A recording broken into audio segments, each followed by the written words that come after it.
Hello and welcome to a new game review of chess. Here is a pre-word. I'll have to say that even though I had in mind yesterday when I last played to be more mindful of the time because I'm playing for 15 minutes and I can strategize. Maybe the only spoiler that I'll give here is that I didn't really do precisely that. I didn't take the time to think out strategies or where I'm gonna go next or try and see at least two, three moves ahead as an exercise because the time would allow me to do that. And as a feedback that I've been given from the previous videos, that basically I've been told that it kind of feels like I'm playing bullet chess with, and I could very well just play with a 3 minutes timer because I would behave the same, even though there probably I would feel pressure by the time. Um, I failed to do it this time, and I hope I'll be more mindful of it in the future. I think it's a thing that I do need to consciously work on because obviously I have more time to do that, and I am aware that I could see certain moves that probably in a minute it would take me a minute to see it, and if I do it in 10 seconds, I would have no chance to see it. But alas, that's for the future. Let's see how this game went. He started with a pretty basic move. I reproduced it basically. He moves into to pressure my pawn here. I remember that in the past I had a similar issue with this, and I decided to move my horse. I think it's the same move I did in the past.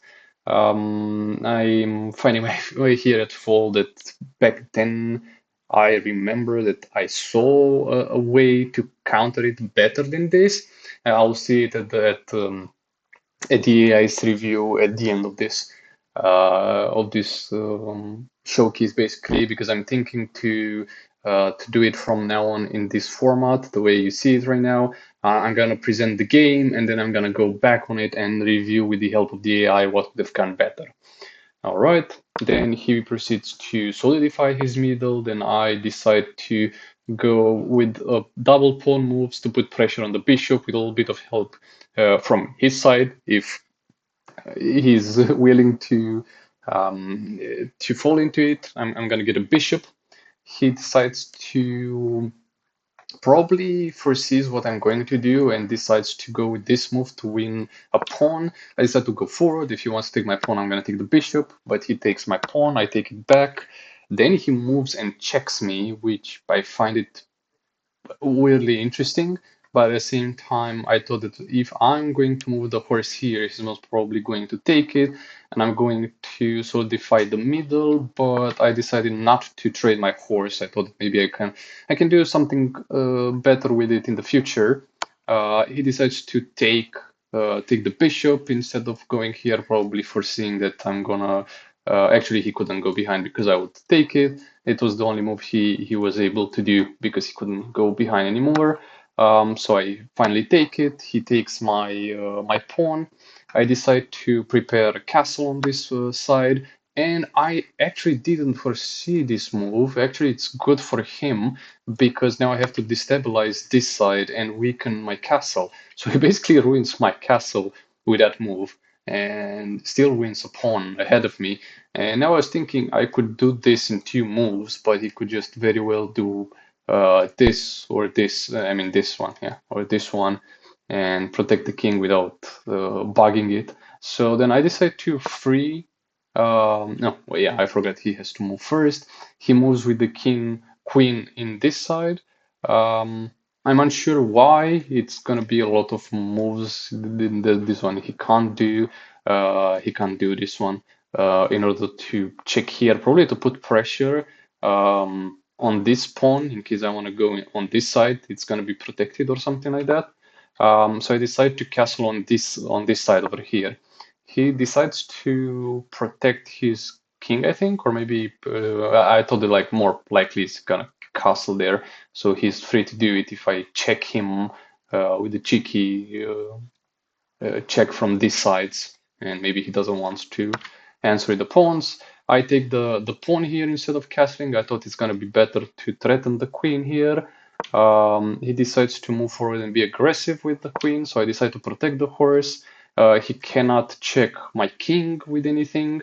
At best, he can take this pawn that is not protected, but that's something that I wasn't really keen on looking for. I wanted to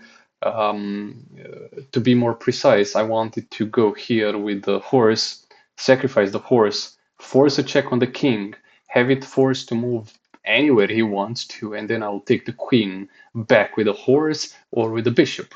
But he castles. He probably foresees the future check. I mean, it's not that hard to see, and he protects the king. And then there's nothing I can do. I mean, I could still check the king, but I cannot take the queen. So with that in mind, I still decide to go for it. Now, you probably will consider, why did I do that? Well, it's basically a bait. If he wants to take my pawn, my horse, my bad. If he wants to take my horse, then free queen for a horse and a bishop. So it would be like 6 points of mine for nine of his. I know that he most probably won't go for he won't go for the horse. He probably will go for the pawn, and then I would also take a pawn with this one. I did not consider a better move there because if I went here after he went after my pawn, then he would just take it with a horse, and then there's no other move that would win me anything anywhere else except this one. He goes for the pawn eventually, exactly as I expected. As you can see, the timer just doesn't go under 15 minutes, which is what I was saying. I'm playing here more after instinct, uh, feeling in codes rather than strategizing a couple of moves ahead. So I go for the pawn, as I was saying previously, because he can't take the horse, and the pawn taken is a point in my favor, better than he has, and he can't do anything here um, to threaten the king because he needs to reform the queen first. He does exactly that, threatens both my uh, rook and my pawn over here with the check. Although, yeah, I can take it with the key with the queen. He can earn it back. Actually, no, he's gonna lose it. Anyway, I thought here that the most vulnerable is going to be the rook. So I decided to castle. A thing I haven't seen back then. It was exactly this one. Albeit there was nothing for me to do because if this bishop at the very least would have been protected, then I could have protected both of them, but I couldn't. So I decided to castle and protect the rook. He instantly goes for the queen, and I realized that now I could like fork the rook, but again, it's not protected by anything. And now, what am I going to do in this position? Because he has still a name over my rook. I decided that I could go here and threaten this pawn, and then maybe later on just go here and hope that it's not going to be able to stop me or something. And maybe to buy myself some time, I can just go here with the bishop and check the king, and forcing him to do some move. I don't know what move, but some move. So yeah, at this point, I'm not thinking too much in advance. I already know he won 2 points over me, so I need to make a comeback somehow. So yeah, let's try to go for the king here. He decides to move the horse. I think that maybe he wanted to move the rook here and checkmate me, basically. Well, he still can't because my queen is here, but if I decide to leave and do the check that I was saying, then this one is gonna be a problem. So I decide to check the king first, as I said previously, because, well, he can't protect the king. He needs to either move the rook or move the king himself. He decides to move the horse here, which is pretty interesting because now it gets me a bite into the horse and also check and also fork them if I can somehow protect this position. And since he didn't choose to move the king so he can move the rook here, then it means that my previous idea of going here now plays into this part. So now he needs to do multiple things at once. I'm going to be transparent here. Obviously, I didn't think about all of them consciously. I just realized that they made a cumulative factors for them to be in my advantage. Sure, he had to move the horse here for all of this to happen, but still. Now, if he leaves me with my if he leaves this area alone, it's going to be checkmate in one move. So he needs to do something. This horse is blocked. This rook cannot help him. This queen cannot help him because she's trapped here because of my horse. So that mistake when I had that horse and the queen was here to come all the way here played a big part. But in no way, in a million chances, I could say that this was all predetermined by me and I foresaw it from the beginning.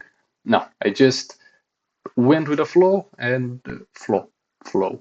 And the flow allowed me to be in an advantageous position.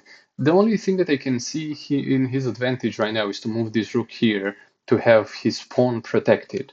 Um, but in that, he will allow me to come with the bishop here, fork the queen, and yeah, basically multiply the threat on the rook by fixing him in the place. So he wouldn't be able to protect the pawn, which will be a checkmate next move because he can't move the rook. So he will be forced to take my bishop with his queen, and then I will win his queen, threaten the rook, and the only way he can do something positive with this rook is probably just go here or here with the probably here next to the king would be best. Um, so let's see what happens. He moves to protect the pawn. Yep. I move to take the horse, and as you can see, it took him around 30 seconds to realize that it's a lost game for him. As I said, after this move, the only if he doesn't take the bishop, checkmate in one move. If he takes the bishop, I take the queen. So, and I'm already +1. He would go in +7. I mean, I would be +7. And I would be in a huge advantageous, in a very advantageous position to start chipping away at his pieces from that moment.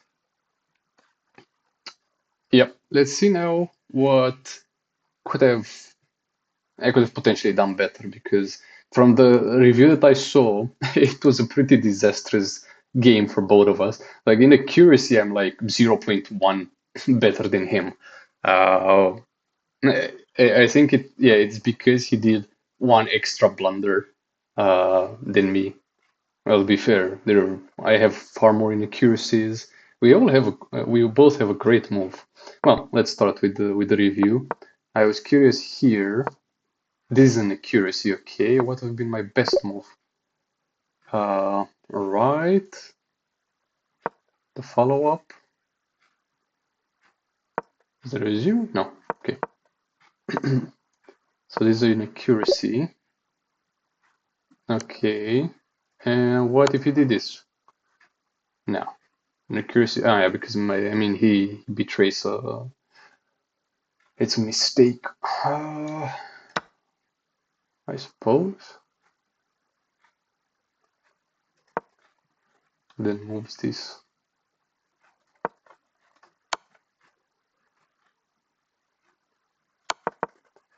Well, anyway. Okay. And he. Alright. This is an accuracy because it gives him, I suppose, an advantageous position maybe. And I move this. This is an accuracy from his side. Because he recommended to do this from the beginning. I see. So I can do this. Okay. This is considered a good follow-up. It's a good. Okay. Recommends that he goes behind. This is inaccuracy. Yeah, I thought about. Well, huh. Yeah, now that I think about it, the horse would have been better because when he takes it, then I can take this one. All right. Nah, I think most probably this would be the move in this scenario. Anyway, and then I would expose my horse for nothing. Let me see. So it's this, then we have this, then I have to move. Why are you saying that this is a good move?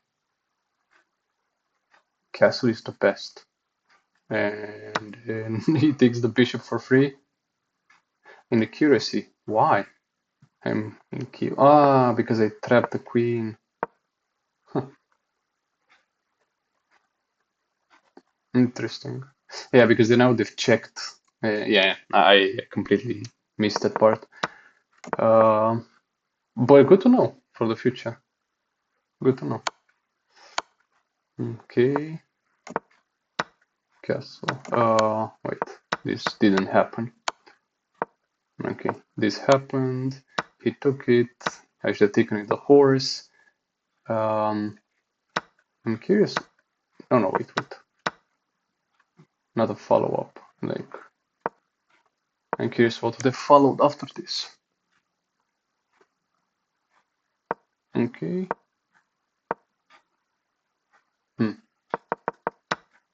Yeah, I probably just moved here so I can be protected against the bishop attack. Okay, he does that. I take it eventually. This is considered a mistake. I move the horse. Probably it's excellent, so nothing better I could do there. I take this. I threaten the queen. I move the bishop there, but it was also like I think, yeah, going back. That's good. This is considered a mistake. It's a blunder because I can come like that. Oh, calm down a bit. I need to see the moves. No. Ah, okay. Mine is a mistake. Follow up. Previous move. Okay. So I go there, protected by the queen. Okay, and he needs to move the queen, yes. Then I go there, okay, and threaten the rook. He checks me. Move the queen. It's the queen, okay. Threaten the rook. And then what? It's basically +1 for me. I don't think it's that much of a win, in my view. And maybe if I end up doing this, then this maybe. To give him more advantage. Anyway, this one. Okay, what would be a follow-up? He moves there. I go back. Why is it in his advantage? Ah, because he stops me from castling on the right side. Yeah, I suppose it's true. But this is also a blunder? Why? Okay, because he would do that. Okay. Ah, okay, so he exactly saw what happened basically. Yeah, he did the great one, and I moved there. Oh, he wanted me to move here with the queen, probably to protect or something. I check, which is good, and seems like it gives him an advantage, actually. Would have been the best move. Because I'm threatening the horse. Alright. Yeah, this is a massive blunder on his side, because from now on, yeah, it starts the downfall. Yeah. That's okay.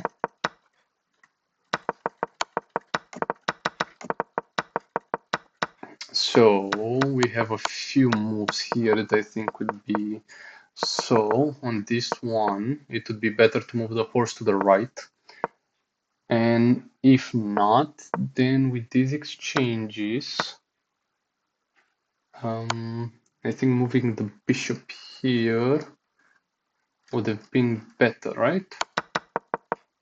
Yeah, more to the right here. Okay, like this. Here should have taken with a horse. It's better. Um, yeah.